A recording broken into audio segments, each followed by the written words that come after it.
மேல்மலையோடு அங்காள பரமேஸ்வரி அம்மன் அப்படின்னு சொன்னாலே திருவண்ணாமலை பக்கத்தில் இருக்கக்கூடிய அற்புதமான அந்த அம்பிகை அமாவாசை இரவில் அந்த ஊஞ்சலில் உட்கார்ந்து எல்லாருக்கும் அருளாசி புரிந்து பலருக்கும் குலதெய்வமாக விளங்கக்கூடிய அந்த அற்புதமான அன்னை அங்காள பரமேஸ்வரி அவருடைய ஆலயத்தில் இருக்கக்கூடிய ஸ்ரீ பாவாடைராயன் சுவாமிகள் அவருடைய புராணத்தை தான் இன்று நாம் அவருடைய அருளால் தியானிக்கப் போகிறோம். வணக்கம். ஓம் அகத்தீசாய நம.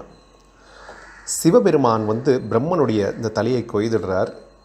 அந்த கொய்ததுக்கான காரணம் என்ன அப்படின்னு பார்த்தோம்னால், அந்த அடிமுடி காண முடியாத மலை அண்ணாமலை. அந்த அண்ணாமலை அந்த தோற்றம் நடக்கும் பொழுது, அக்னி பிழம்ப சுவாமி நிற்கும் பொழுது பிரம்மன் தாழம்புக்கு பொய் சாட்சி சொல்லி அவர் சிவனுடைய முடியை கண்டதாக பிரம்மா அன்னப்பறவை ரூபம் எடுத்து சொன்ன காரணத்தினால் இறைவனுக்கு கோபம் காலபைரவ ரூபம் எடுத்து அந்த 5வது தலையை சிவபெருமான் கொய்து விடுறார். இதனால் சிவபெருமானுக்கு பிரம்மஹத்தி தோஷம் பற்றி கொள்வது. அந்த பிரம்மஹத்தி தோஷத்திலிருந்து விடுவிப்பதற்காக ஸ்ரீமன் நாராயணன் சொல்லிக் கொடுத்த மார்க்கத்தின் பிரகாரம் அம்பிகை பராசக்தி 3 கவளம் உணவை கையில் வைத்துக்கொண்டு அந்த 3வது கவளத்தை கீழே போடும்போது அந்த கபாலத்தின் மீது அவளுடைய பாதத்தை வைத்து அழித்து ஒரு உக்ர ரூபமாக அங்காள பரமேஸ்வரி அன்னையாக அருள் பாலித்து கொண்டு வருகிறாள். அந்த அங்காள பரமேஸ்வரி அம்மனுக்கும் இந்த பாவாடைராயன் சாமிகளுக்கும் என்ன தொடர்பு இருக்குது? அவருடைய சரித்திரம். அந்த காலகட்டத்தில் கல்விக்காடு அப்படிங்கிற ஒரு க்ஷேத்திரம் இருந்தது. அதற்கு தலைவனாக இருந்தவர் தான் பெத்தாண்டவன். பல இடங்களிலும் அவர் போய் கொள்ளை அடிக்கிறது தான் அவரோட வேலை. அந்த கொள்ளை எடுத்து அந்த குடிகளெல்லாம் சாய்த்து அதன் மூலம் கிடைக்கக்கூடிய அந்த வருவாயெல்லாம் வச்சு அவருடைய குடிமக்களை அவர் பேணி ஆட்சி பண்ணி கொண்டு வந்தார். இதுதான் அவருடைய தொழிலாக இருந்தது. எல்லா செல்வமும் அவருக்கு இருந்தது. பெத்தாண்டவருக்கு அவரோட மனைவின் பேர் பெத்தாண்டிச்சு. இவர்களுக்கு எல்லா செல்வமும் இருந்தும் கூட ஒரே ஒரு குறை என்னதுன்னா, அந்த மழலை செல்வம் இல்லை அப்படிங்கிற அந்த ஏக்கம் ரொம்ப நாளாகவே இவர்களுக்கு இருந்து கொண்டிருந்தது. அதனால் இவரும் இவரோட மனைவியும் எப்பொழுதுமே இறைவனை வேண்டிக் கொண்டே இருந்தார்கள். சிவபெருமானை எப்படியாவது எங்களுக்கு ஒரு குழந்தை கிடைக்கணுமே அப்படின்னு சொல்லி. ஒரு நாள் பரதேசி குலத்தில் தெரிந்து கொண்டிருந்த சிவபெருமான் அவர்கள் வீட்டு வாசலில் நின்று பிச்சை எடுக்கிறார். வந்திருக்கிற சிவபெருமான் அப்படின்னு பெத்தாண்டிச்சிக்கு தெரியலை. ஆனாலும் பரதேச வடிவில் இந்த சுவாமியோட முகத்தில் ஏதோ ஒரு பொலிவு இருக்கிறத பார்க்குறார். உடனே அவர் கிட்டக்க எங்கள் குலம் செழிப்பதற்காக ஒரு அற்புதமான ஒரு புத்திர பாகியம் எங்களுக்கு அருள வேண்டும் அப்படின்னு கேட்கும் பொழுது அந்த வேண்டுதலுக்கு அந்த சித்தர் தோற்றத்தில் வந்த சிவபெருமான் செவி சாய்க்கிறார். விபூதியை பிரசாதமாக வழங்கி சிவபெருமான் சொல்கிறார், இதை உண்டால் உனக்கு குலம் தழைக்கும், ஒரு புத்திரன் பிறப்பான், அவனால் உன்னுடைய வம்சம் புகழடையும், அவனும் உலக புகழ் பெற்றவனாக விளங்குவான் அப்படின்னு ஆசீர்வதித்து அங்கிருந்து செல்கிறார். சிவபெருமான் வாக்கு பலித்தது. சிறிது காலத்திலேயே சில காலம் கழித்து பெத்தாண்டவனுக்கும் பெத்தாண்டிச்சிக்கும் இவங்களுக்கு அற்புதமான ஒரு குழந்தை, தேஜஸ் நிறைஞ்ச ஒரு அற்புதமான புத்திரன் பிறக்கிறார். அவருக்கு இந்த ஊரையே காப்பவன் அப்படிங்கிற பெயர் வைக்கணும் அப்படின்னு பொருள் பெறும் விதமாக கல்வி காத்தான் அப்படிங்கிற பெயரை சூட்டி பாராட்டி சீராட்டி அந்த தாய் தந்தையர் வளர்த்து வருகிறார்கள். அந்த குழந்தைக்கு ஒரு வயதாயின்றே வருது. அவனுக்கு 5 வயது ஆனோன்னு இந்த குழந்தைக்கு கல்வி, கலை மற்றும் வீர விளையாட்டுக்கள் எல்லாத்துலேயும் பயிற்சி கொடுக்கிறார் அவருடைய தந்தை. அவனுடைய மனம் முழுக்கவும் பார்த்தா இறைவன் வழிபாடு அதிலேயே தான் அவருக்கு ஆர்வம் அதிகமாகவே இருந்தது. ஒரு குறிப்பிட்ட வயது வரும்போது அவரோட அப்பா அவரை கூப்பிட்டு சொல்கிறார், இதை பாருப்பா, எனக்கு வயசாக எடுத்து இதுக்கப்புறமா நம்மளோட குடிமக்கள் எல்லாரையும் காப்பாற்ற வேண்டிய பொறுப்பு உனக்கு வந்துடுது. அதனால் நீ தான் இந்த குடிமக்கள் எல்லாம் காப்பாற்ற வேண்டும் அப்படின்னு அவரோட தந்தையார் அவருக்கு பணிக்கிறார். அவருக்கு என்ன செய்யறதுன்னு தெரியல. அந்த குலத்தொழில்னால் எல்லாரையும் போய் கொள்ளையடிக்கணும் அப்படிங்கிற மாதிரி ஒரு விஷயங்கிறதெல்லாம் நமக்கு சரிப்பட்டு வராது. அது பண்ணி தான் நமக்கு பாவம் பற்றி கொள்ளும் அல்லவா, அதனால் அது பண்ண வேண்டாம் அப்படின்னு இவர் மனசில் ஒரு எண்ணம் இருக்குது. ஆனால் அப்பா ரொம்ப மிரட்டல் துணியில் சொல்லும்போது அப்பாவை பார்த்தா பயமும் இருக்குது. சரி, எதுவும் பேச முடியல. சரி, என்ன பண்ணுறதுன்னு சரி, அவரோட ஆத்திரத்துக்கு ஈடு கொடுக்கவும் முடியல. சரி, ஏதாவது ஒரு வழி கண்டுபிடிக்கலாமே அப்படின்னு சொல்லி, சரி நம்ம இந்த வீட்டை விட்டு தப்பிச்சு ஓடி போயிடலாம் அப்படின்னு சொல்லி வீட்டை விட்டு ஓடி போக ஆரம்பிக்கிறார் அவருடைய அந்த மகன். அப்படியே ஓடிக்கொண்டே போகிறார். அதாவது ஓடிக்கொண்டே இருந்து அந்த ஊர் எல்லை எல்லாத்தையும் கடந்து போய் ஒரு அடர்ந்த வனப்பகுதிக்குள்ளே போயிடுறார். அங்கே சூரியன் மறையிறது. அன்னைக்கு நாள் முழு அமாவாசை. எல்லா இடத்துலையும் இருள் ஆக்கிரமித்து விடுறது. அப்போது காட்டு மிருகங்கள் அதோட சத்தங்கள் எல்லாம் எழுப்பும் பொழுது இவருக்கு நடுங்கி போயிடுறார். இவர் என்ன பண்ணுறதுனே இவருக்கு தெரியல.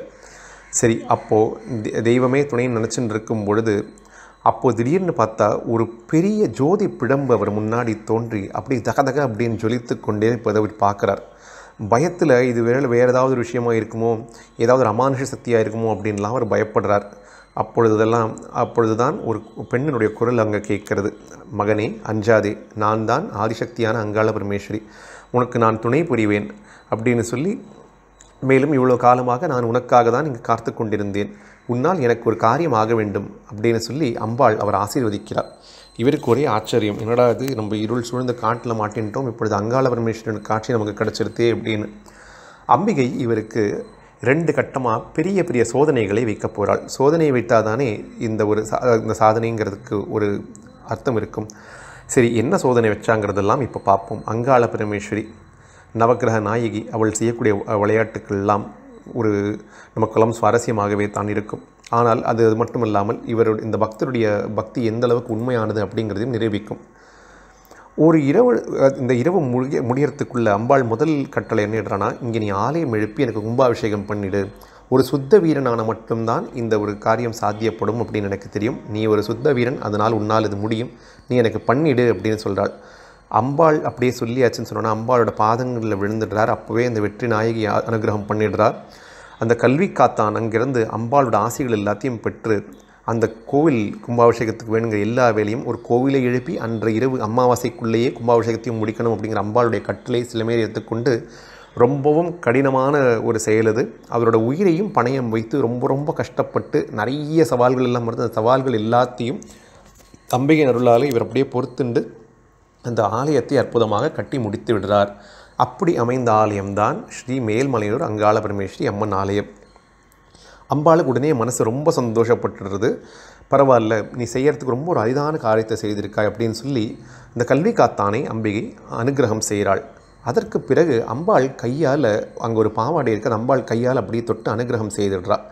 அந்த இடத்துல அம்பாள் அப்படியே இவரை பார்த்து கொண்டிருக்கும் பொழுது இவர் என்ன பண்ணுறாருனால், அம்பிகைக்கு ஒரு சமர்ப்பணமாக அவரோட குடலையும் உள்நாக்கையும் பிடுங்கி அந்த அம்பிகை தொட்டு வைத்தாள் அல்லவா அந்த பாவாடை மீது இவர் சமர்ப்பணம் செய்கிறார். அந்த செய்த காரணத்தினால் அம்பாளுக்கு அவ்வளவும் சந்தோஷம் ஏற்பட்டு இவர் அப்படியே தூக்கி அம்பாள் அப்படியே இவர் முத்தமிடுறார். குழந்தையாக வச்சுக்கிறார், நீ என்னுடைய மகன் அப்படின்னு சொல்லி அம்பிகை தன்னுடைய ஆங்கார சக்தி அப்படியே அந்த உடல் அப்படியே இவருக்கு கொடுக்கிறார். அப்போ இவர் இந்த சாதாரண மனிதனாக இருந்த இந்த கல்வி காத்தான் இப்பொழுது இறை சக்தி அதிகமாக இருக்கக்கூடிய ஒரு தெய்வ பிறவியாகவே மாறிவிட்டார். அப்போது அம்பாள் ஒரு ஆணை கொடுக்குறார். என்ன ஆணை அப்படின்னா, நான் எவ்வளவோ சோதனைகள் எல்லாம் கொடுத்து அந்த சோதனைகள் எல்லாத்தையும் நீ தாண்டி உன்னோட பக்தியை நிரூபித்து விட்டாய். உன்னுடைய குடலையும் உள்நாக்கியும் எனக்கு சமர்ப்பணம் செய்தால் நீ பக்தியின் உச்சத்தையே தொட்டு விட்டாய். ஆனால் நீ பெரிய தியாகி அப்படிங்கிறத நான் உணர்ந்து கொண்ட காரணத்தினால உனக்கு நான் ஒரு அனுகிரகம் பண்ணுறேன் அப்படின்னு சொல்லி நீ பல பேருக்கு இந்த இடத்திலிருந்து அருள் செய்து நீ குலதெய்வமாக விளங்குவாய் அப்படின்னு சொல்லி அந்த பாவாடை ராயன் அந்த சுவாமி அவருக்கும் அவருடைய இரு மனைவியரான முத்து நாச்சியார், அரிய நாச்சியார் அவர் 2 பேருக்குமே அங்கே மேல்மலையனூர் கோவில்லையே ஒரு சந்நிதி ஏற்படுறது. அங்காள பரமேஸ்வரி அம்மன் ஆலயம் எங்கெங்கெல்லாம் இருக்கோ அங்கே எல்லாத்திலும் இந்த பாவாடை ராயன் சுவாமிகளுக்கு நம்மளுடைய சன்னதி நிச்சயமாக பார்க்க முடியும். பாமர மக்கள் எல்லாருக்குமே ஒரு குலதெய்வமாக விளங்கி கொண்டு அவர்களுடைய குடியெல்லாம் இன்றைக்கும் காத்துட்டு வரக்கூடிய அந்த கல்வி காத்தானாக இருந்து பாவாடை ராயன் அப்படிங்கிற ஒரு அற்புதமான ஒரு தெய்வமாக மாறிய இந்த புராணத்தை இப்பொழுது அன்னை அங்காள பரமேஸ்வரன் அருள் கடாட்சத்தால் நாம் தியானித்தோம். இப்பொழுது பேசப்பட்ட வார்த்தைகள் அனைத்தையும் மேல்மலையனூர் இருக்கக்கூடிய என் குலதெய்வம் ஸ்ரீ அங்காள பரமேஸ்வரியின் பாதங்களில் சமர்ப்பணமாக வைத்து இந்த உரையை நிறைவு செய்கிறோம். ஓம் நமோ வெங்கடேசாய.